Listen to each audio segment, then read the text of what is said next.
जय श्री कृष्ण चैतन्य प्रभु नित्यानंद श्री अद्वैत गदाधर श्रीवासादि गौर भक्त वृंद। हरे कृष्णा कृष्णा कृष्णा हरे हरे, हरे राम राम राम हरे हरे। जय श्री प्रभुपाद की जय, अनंत कोटि वैष्णव वृंद की जय। हरे कृष्णा। स्वागत है आप सभी का आज के सत्र में। तो हम लोग पढ़ रहे हैं श्रीमद् भगवद गीता और अध्याय 7 और श्लोक संख्या आज पढ़ने वाले हैं 4। तो मैं स्क्रीन शेयर करता हूँ अपना।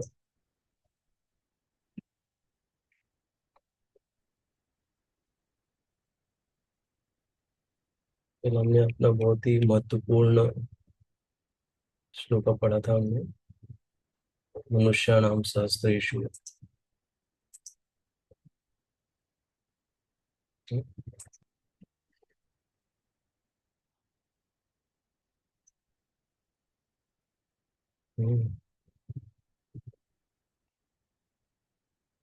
मनुष्याणाम सहस्रेषु कश्चित् यतति सिद्धये यतताम अपि सिद्धानाम कश्चिन् माम वेत्ति तत्वतः।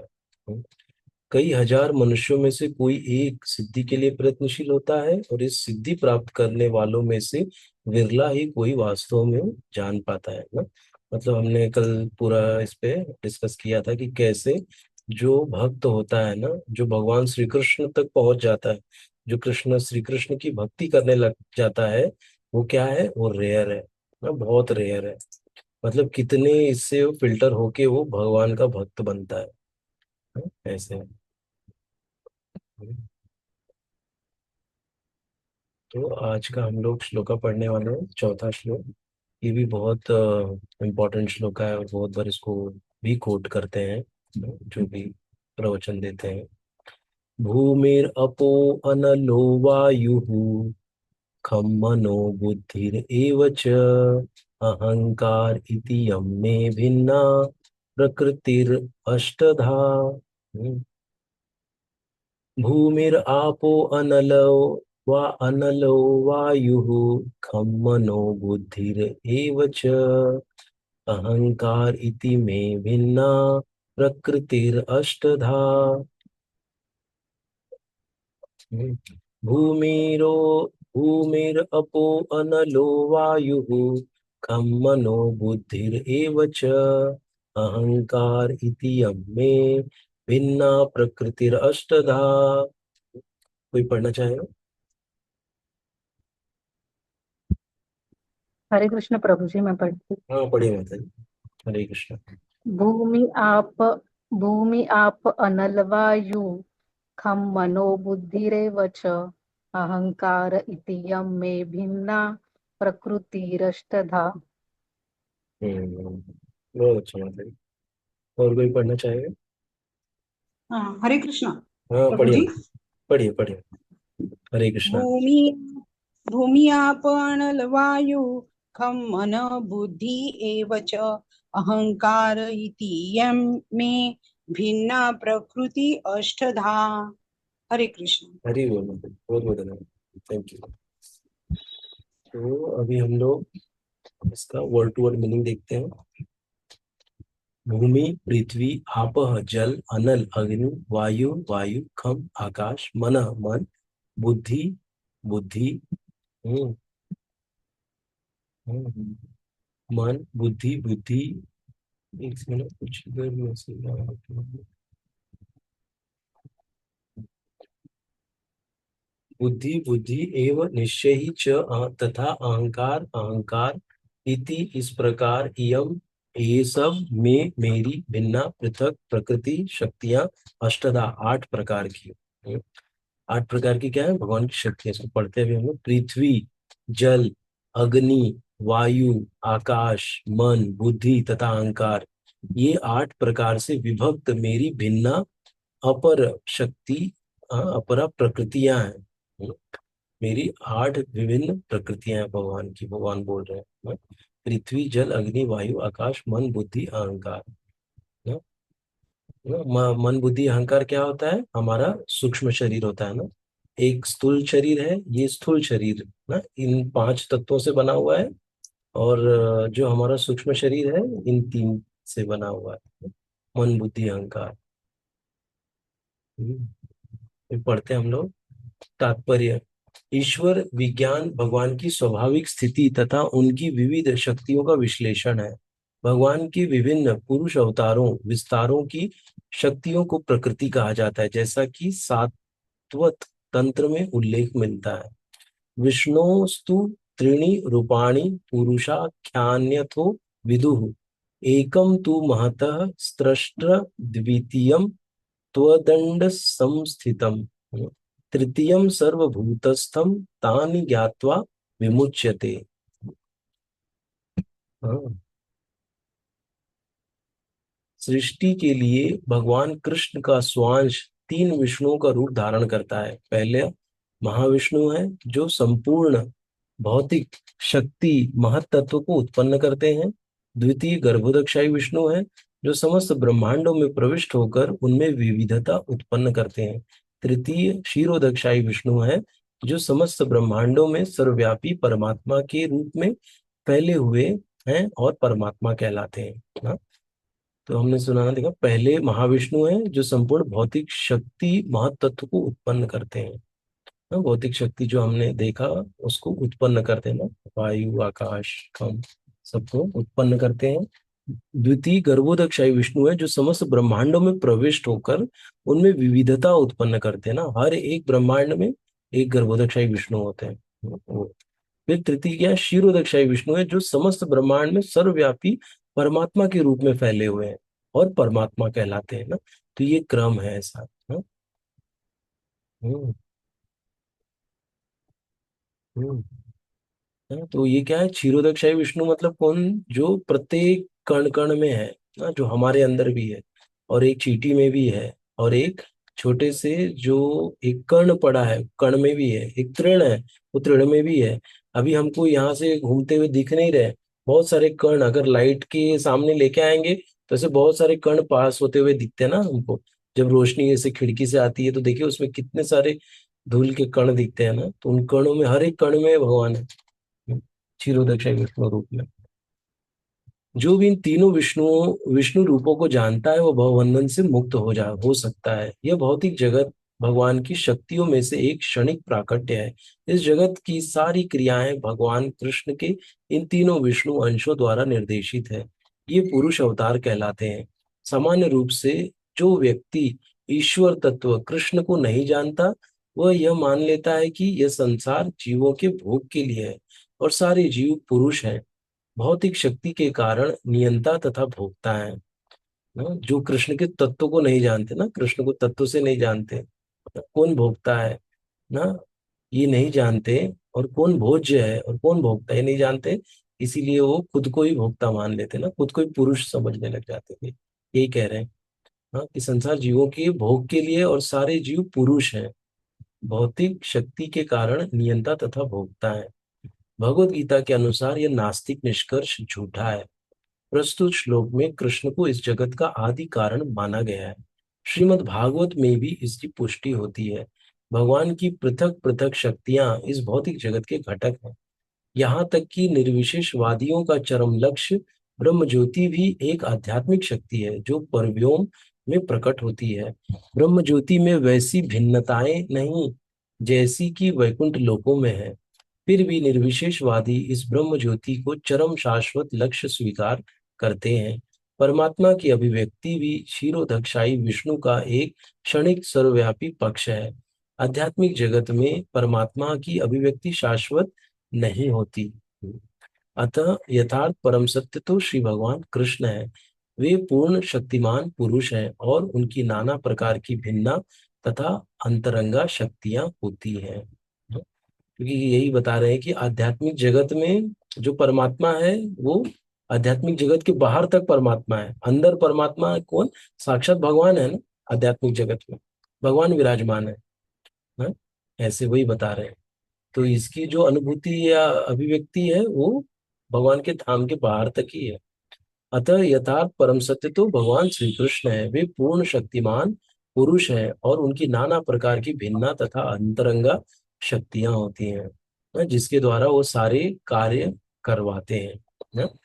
भगवान की जो सारे, क्योंकि हमको पता नहीं ना कि हमको सपोज मतलब कैसे भगवान का मतलब चलता है, ये सब चीजें कैसी योजना होती है कि सपोज हमको कोई आया है शूट करने के लिए, जस्ट एक एग्जांपल दे रहा हूँ, शूट करने के लिए आया और वही शूट करने जा रहा है कि उसके आंख में तुरंत धूल का कण घुस गया या कोई चींटी घुस गई, कुछ घुस गया, तो आंख ऐसे ऐसे कर देगा ना, और हम वहां से निकल गए, मतलब हमारी जान बच गई ना। तो देखिए मतलब एक हमको बचाने के लिए उसकी आंख में कुछ डल गया और जान बच गई ना। ऐसे हम लोग बहुत सारा ऐसा वाकया देखते हैं जहाँ पे ऐसा लग रहा है कि ये होने ही वाला है कुछ, लेकिन वहीं पे हम तुरंत बच जाते हैं या कोई भी व्यक्ति बच जाता है।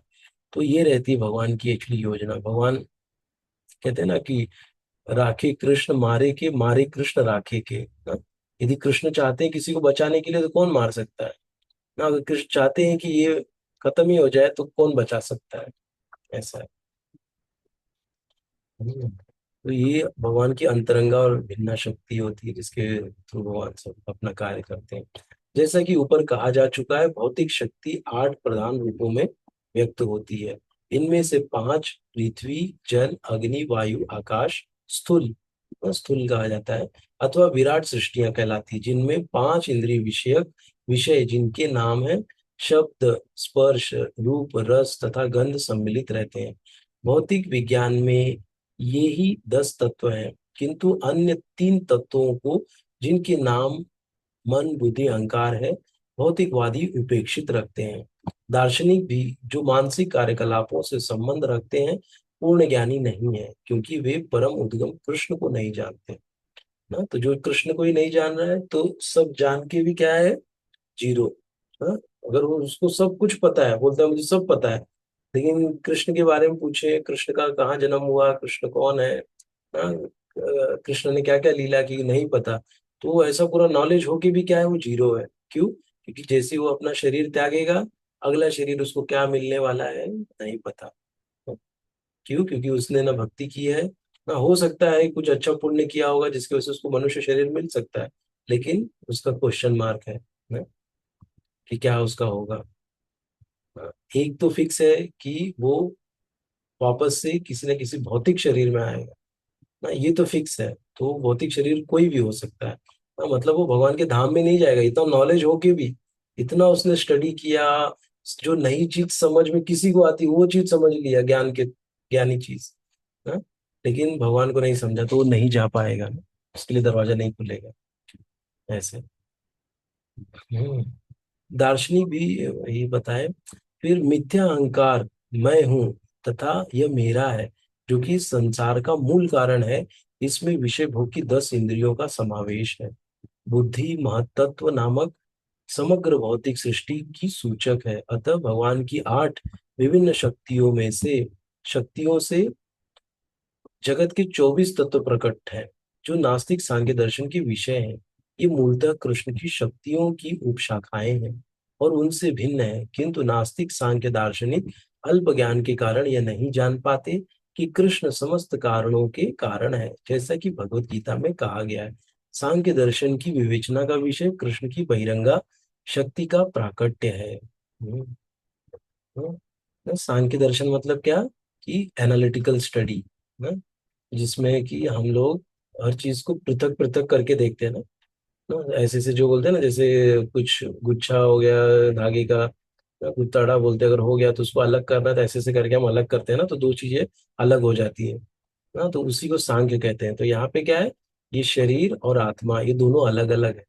तो उसको समझने के लिए बहुत सारी स्टडी करनी पड़ती है ना, ये चीज समझने के लिए कि ये मैं शरीर नहीं हूँ, मैं क्या हूँ, आत्मा हूँ ना। इसको समझने के लिए बहुत सारा स्टडी करना पड़ता है ना, मतलब कि आत्मा का क्या स्वरूप है, फिर शरीर का क्या है ना। तो ये सब समझने के बाद फिर बोलते हैं ना, किसी किसी को अगर सीधा नेवाला जाए तो उसको वो नहीं लगता है, उसको ऐसे घुमा के मिले तो उसको लगता है हाँ अरे अभी सही गया है।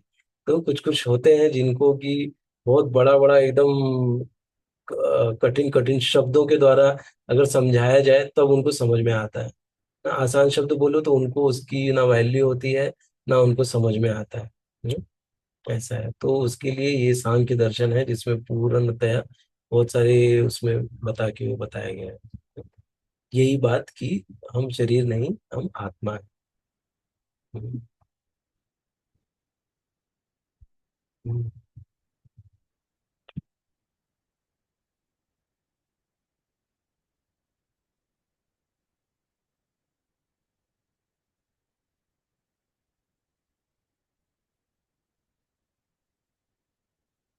तो यहाँ पे एक जो सबसे इम्पोर्टेंट आया है कि मैं और मेरा का एक आया ना, मैं हूं तथा ये मेरा है, मिथ्या अहंकार, जो कि संसार का मूल कारण है। यहाँ हमारे फंसने का मेन कारण यही है ना, मिथ्या अहंकार की वजह से हम लोग अभी भी यहीं पे हैं। मिथ्या अहंकार क्या है? झूठा अहंकार। ना, मैं हूँ, ये मेरा है, ना ये मैंने बनाया है। हाँ, क्या ये हमारा है क्या? नहीं, हमको खाली हाथ आए थे हम तो। ना अगर हम इस शरीर से अगर समझे तो हम तो जब जन्म लिए तो हमारे पास कुछ भी नहीं था ना। हमको तो ना नाम भी नहीं था। नाम मिला ना, कपड़े मिले सब मिला हमको ना, किसी ने हमको दिया है। और वही होता है कि जब हम शरीर छोड़ते हैं तभी भी हमारा कुछ नहीं रहता ना, सब यहीं पे रह जाता है। करेक्ट। तो वही है, तो इसी को झूठा अहंकार बोलते हैं कि मैं और मेरा, मैंने बनाया है, मैंने 2 BHK 3 BHK का फ्लैट लिया है ना, ऐसा सब मेरा अहंकार की भावना आ जाती है। हाँ, तो ये भी क्या है, बहुत गलत है। तो हमारा कैसा भाव होना चाहिए कि भगवान का है। और एक्चुअल में अगर देखने जाए ना, जब हम इसका स्टडी करें तो हम देख सकते हैं कि ये चीज पहले किसकी थी। ना जैसे होता है ना कि कोई चीज है तो पहले वो चीज किसकी थी पूछते हैं ना, तो बोलेंगे अरे मेरे पिता की थी, उनके पिता की, उनके पिता की। पीछे पीछे अगर जाएंगे तो पता चलेगा कि ये एक्चुअली प्रॉपर्टी किसकी है, भगवान की है। लास्ट जो सोर्स है वो भगवान ही मिलेंगे। इससे भी एक्चुअली प्रूव हो जाता है कि हमारा यहाँ पे कुछ नहीं है। और एक झूठा अहंकार और एक ट्रू ईगो ना, फॉल्स ईगो जब कहते हैं कि झूठा अहंकार, और सत्य अहंकार। सत्य अहंकार क्या है कि मैं भगवान का दास हूँ। जब भगवान का दास हूँ, भगवान का किंकर हूँ, तो क्या है, तो जो भगवान मुझे देते हैं मैं उसको लेता हूँ। तो सब भगवान का ही है, भगवान की कृपा से ही मुझे जो भी है मिला है। और जैसा वो रखेंगे मैं वैसा रहूंगा। इसी को ट्रू ईगो कहते हैं। बस। मिथ्या मतलब झूठा, सत्य मतलब सच्चा अहंकार, तो ये सच्चा अहंकार होता है ना। तो ऐसा ही अहंकार क्या है, सच, क्योंकि अहंकार है ना ये। तो ये मतलब अगर आध्यात्मिक जगत में देखा जाए तो ऐसा मन बुद्धि वो वहां पे इतना ये सब नहीं रहता है ना, मन बुद्धि अहंकार ना ये शरीर तक ही घूमता है, ऊपर जाने के बाद ये हट जाता है हमसे, हमारे में से। हाँ? जब तक मैं इस ये मेरी आत्मा जब तक इस भौतिक जगत में घूमेगी, उसके साथ में वही मन बुद्धि अहंकार भी घूमता है। हम्म, हाँ, इस भौतिक जगत में जितने भी जन्म लूंगा तो उसके साथ ना, मेरी आत्मा के साथ मन बुद्धि अहंकार, तो कहते हैं ना जो इम्प्रेशंस रहते हैं मन में, जो इम्प्रेशंस बने वो आते हैं ना, मतलब इस जन्म में भी वो दिखते हैं। ऐसे। तो ये मन बुद्धि अहंकार हमारे साथ में जब तक हम भौतिक जगत में तब तक रहता है। और जैसे कि आध्यात्मिक जगत में क्या होता है ना, क्योंकि जो यहाँ पे है मतलब आध्यात्मिक जगत में भी है, तो आध्यात्मिक जगत में क्या है, वो सच्चा अहंकार है ना, ट्रू ईगो, कि भगवान के हम दास हैं ना, या भगवान की जो भी हम लोग जैसे रस होते हैं ना, 5 रस हैं, प्रमुख 5 रस है ना, वात्सल्य रस, फिर साख्य रस, और दास्य रस है, शांत रस है, और फिर सखा रस है, भगवान के साथ दोस्त का। तो ये सब रस है। तो इन सब में मतलब यही है कि भगवान के साथ में हमारा संबंध स्थापित होता है ना। तो हम लोग जैसे दास के भाव में रहते हैं, हमारा भगवान के साथ दास का संबंध है ना। दास मतलब क्या होता है कि जैसे हम लोग ने क्या लेते हैं कि जैसे श्रीमती राधा रानी है ना, भगवान की क्या है, सेविका है, प्रमुख सेविका है। हाँ, तो उनके जो सहचर, उनके जो साथ में जो करने वाली रहती हैं ना, जिनको मंजरियां बोलते हैं, मंजरी रहती हैं, और प्रमुख सखियां रहती है, अष्ट सखी के नीचे फिर मंजरी रहती है, वैसे करके तो हम भी वैसे ही मतलब उनके ही दास के दास के दास के रूप में हम भगवान की सेवा करने का इच्छा रखते हैं, भक्त हैं। वैसे क्योंकि हम इतने हमारी योग्यता नहीं है कि हम भगवान की डायरेक्ट सेवा ले पाए ना। वैसे क्योंकि हमारे अंदर बहुत सारे वो है ना कि हम भगवान को डायरेक्ट प्रसन्न ही नहीं कर सकते हम लोग। इसलिए हमको बैक में रह के हमको भगवान की सेवा करनी चाहिए, पीछे छुप के। तो ऐसे ही इस जगत में भी जब हमको भगवान की सेवा मिली है तो हमको पीछे रह के करना है, तो ज्यादा आगे आके नहीं हमको करना चाहिए ना। दास दास दासानुदास भाव में हमको सेवा होनी चाहिए हमारी। तो ये चीज बहुत हमेशा हमको याद रखनी चाहिए।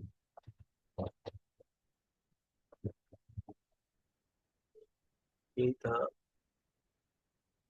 आज का। आगे का श्लोक हम लोग कल पढ़ेंगे।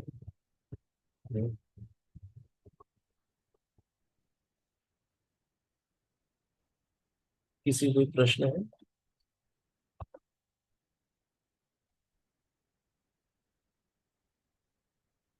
तो ये वाला श्लोक बहुत ही अच्छा था, एक बार हम लोग इसको फिर से जरा थोड़ा पढ़ते हैं।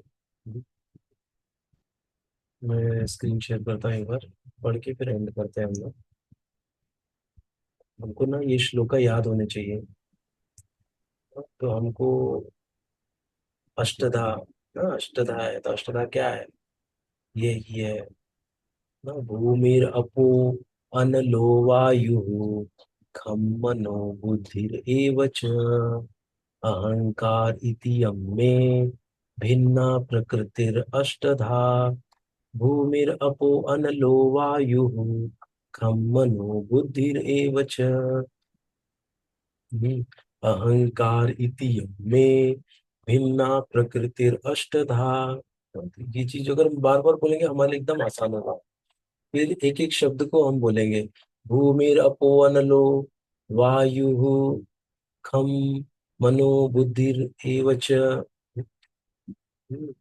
इसको हम लोग अहंकार इतियम में भिन्ना प्रकृतिर अष्टधा, फिर भूमिर अपो अनलो वायु भूमिरपो अनलो वायुः भूमिरपो अनलो वायुः खम मनो बुद्धिरेव च खम मनो बुद्धिरेव च खम मनो बुद्धिरेव च अहंकार इति यम्मे अहंकार इति यम्मे अहंकार इति यम्मे भिन्ना प्रकृतिरष्टधा भिन्ना प्रकृतिरष्टधा भिन्ना प्रकृतिरष्टधा।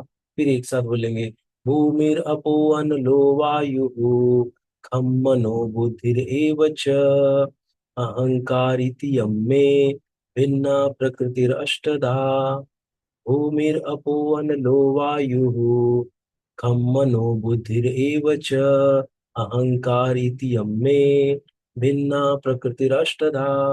हाँ, धीरे धीरे ऐसे करते करते हमको याद हो जाएगा ना। ऐसे एक एक वर्ड को पहले याद करो, फिर जो उसके ना एक एक जो अष्टक या उसमें से एक एक को पकड़ के बोलो ना, दो रहते हैं, जैसे एक लाइन में दो दो है तो दोनों को अलग अलग करके बोलो तीन तीन बार, फिर ऐसे करके तो हमको जल्दी से ये श्लोका याद हो जाएगा।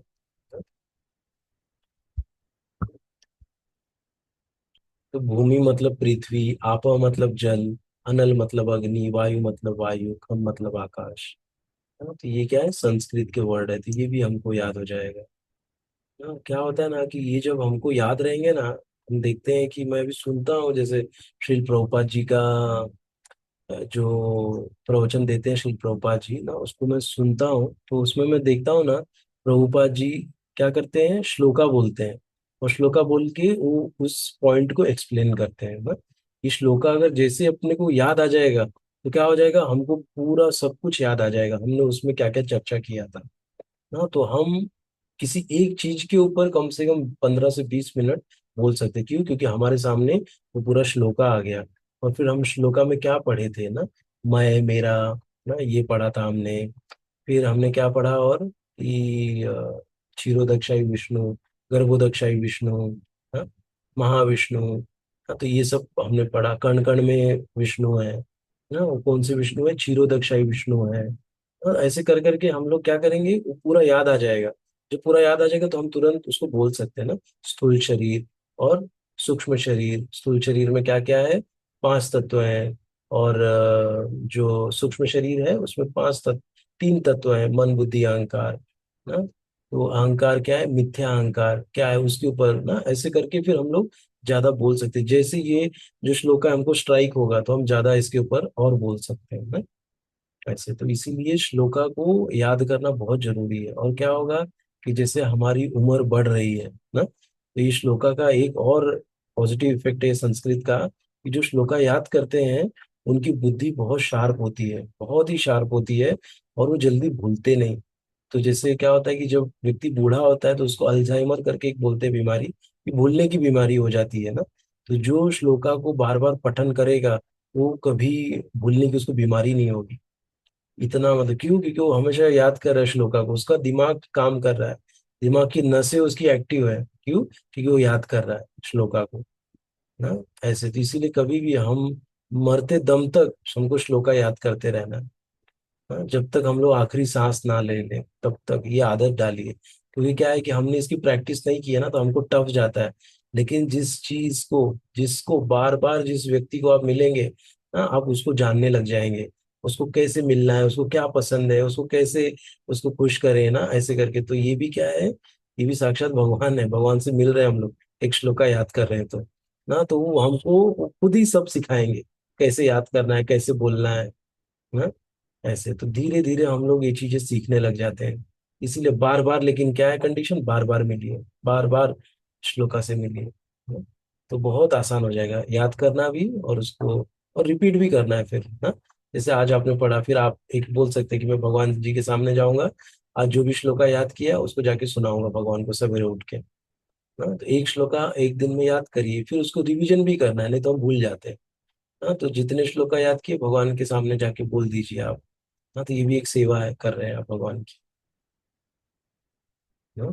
वैसे कभी हार नहीं मानना है हमको ना, हार नहीं मानना है हमको। वैसे क्योंकि क्या है कि जब हम बूढ़े होते हैं तो हमको लगता है कि अरे छोड़ो, क्या है, क्या गरज है, क्या करना है, क्यों करें ना, ऐसे। लेकिन अगर आपका विल पावर बहुत मजबूत हो जाएगा ना, जब आप हार नहीं मान रहे हो ना, आप लड़ रहे हो, उसको बार बार सीख रहे हो, बार बार पढ़ रहे हो। ऐसी कोई चीज नहीं जिसको हम बार बार करेंगे तो हमको नहीं आएगी ना, ऐसे।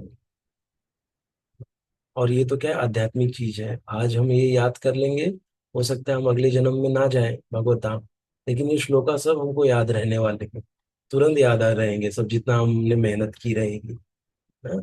इसीलिए तो क्यों हम ये ऐसा चांस छोड़े ना, क्यों ऐसा चांस छोड़े जिसमें हम भगवान को प्रसन्न करने का हमको मौका मिला है, करें। हम्म। तो इसीलिए आप सभी से विनती है कि आप लोग ना एक एक श्लोका सब लोग याद करिए। और ये बहुत अच्छा मौका भी है हमारे पास ना, हम लोग, आप लोग कितना मेहनत करके क्लास में आ रहे हैं ना, इस सेशन में, और बैठ रहे हैं, सुन रहे हैं। तो इसी में क्या हो जाएगा, हमने अभी 3 4 बार रट्टा लगाया, ये वाला श्लोक याद हो गया है ना। उसके बाद मनुष्याणाम सहस्रेषु कश्चिद यतति सिद्धे यतताम अपि सिद्धानाम कश्चिद कश्चिद इति माम, मतलब कश्चित मुझे कोई जान पाता है ना, कश्चित क्या है, मैं देखता हूँ। कश्चिन माम वेत्ति तत्वतः यतताम अपि सिद्धानाम कश्चिन माम वेत्ति तत्वतः, मुझे तत्व से कोई कोई ही जान पाता है ना, बिरला जान पाता है। देखिए ऐसा तो ये क्या है कि ऐसे नहीं कि मैंने कल याद किया तो मुझे याद हो गया। इसको मैंने बहुत पहले भी इसको बहुत बार याद किया हूँ, तो अभी इसलिए मेरे को तुरंत याद आ गया ना। अभी जैसे आज हमने पढ़ा है भूमिर अपो वायु अनलो हम ना। तो देखिए अभी आगे का थोड़ा याद नहीं आ रहा, तो ये हमको याद करना पड़ेगा आगे का क्या है ना। फिर भिन्ना प्रकृति अष्टधा, देखिए लास्ट का एक याद आया। फिर ना ऐसे करके हमको याद करना है एक्चुअली। जब बैठेंगे ना, ऐसा सामने दिख नहीं रहा स्क्रीन में, तो याद करना है उसको ना। इसी को कहते हैं, जब ऐसा याद कर लेंगे तो दिमाग में बैठ जाएगा। हम्म। ठीक है, तो ऐसे हम लोग प्रयास करेंगे। बहुत बहुत धन्यवाद आप सभी का। हरे कृष्णा, जय श्रील प्रभुपाद की जय, अनंत कोटि वैष्णव वृंद की जय। जय। हरि बोल। जय। किसी को कुछ प्रश्न हरे है हरि इसमें? बोल। हरे कृष्ण। तो फिर हम लोग एंड करते हैं। धन्यवाद आप सभी का ज्वाइन करने के लिए। हरे कृष्ण।